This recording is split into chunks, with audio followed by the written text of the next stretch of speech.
Baka ito na yung matagal kong hinihintay na chance. Sa tulong ni Sir Mon, baka mapansin na ako ng producer o ng director ng mga nakakatrabaho niya. Ay, pakiramdam ko, this is my time to shine, idol! Gia! Hoy! Teka! Kayong dalawa, tigilan nyo nga yan. Galak na galak kayong magkita, ha? Paano pala kayo nagkakilala? Sir Mon, magkapit-bahay yung mga boss namin sa Kamachili. Siya yung yaya ng mga Nunez, ako naman ang driver ng mga Sagweto. Sir Mon, ako na nagsasabi sa inyo. Hindi kayo nagkamali ng pagpili dito kay Gia. Masipag, mabait, may malasakit sa amo. At higit sa lahat, napakabuting kaibigan. Oo, pero yung kamay mo, alis-alisin mo dyan sa pag-akbay na yan, no? Tama-tama pala yung pagkikita natin sa shooting ng isang araw. Alam mo, naghahanap talaga ako ng tatao dito sa bahay para maalis ako ng tao. Kasi lumipat kami dito, nagpaalam na yung yaya ni Danjo. Danjon, sino si Danjon?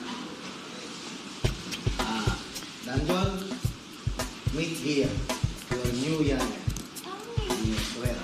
ay, Danjon! Ang gwapo-gwapo mo naman. Manang-mana ka sa daddy mo. Idol, maswerte ko talaga. Biruin mo, si Sir Mon yung naging amo ko. Isang legit na artista. Di tulad ng trying hard na child star na si Chichay.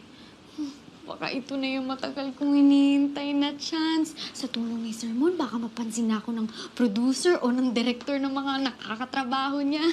Ay, pakiramdam ko, this is my time to shine, idol! Yuri, pasok. That's Miss Yuri to you. Miss Yuri. Pinapunta ako ni Sir Mon dito para i-brief ka sa house rules. Oh, okay. Ang primary duties and responsibilities mo dito sa bahay ay panatilihing malinis at maayos ang buong kabahayan. At asikasuhin ang lahat ng pangangailangan ni Danjon. Naiintindihan mo? Opo, Miss Yuri. Okay. Maselang tao si Sir Mon. Kaya may mga pinagbabawal siya sa mga kasambahay niya. Tulad po ng ano? Ayaw ni Sir Mon ng madaldal, maingay, at makulit. Baka mapatanggal ako agad dito. At alam mo kung ano yung pinaka-hate niya? Yung mga chismosa.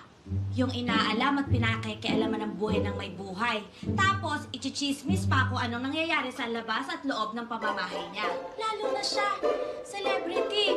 Hindi niya afford ang magkaroon ng skandal at controversy. Lalo na't ngayon nagbabalik siya sa showbiz. Gets mo? Gets ko. Good.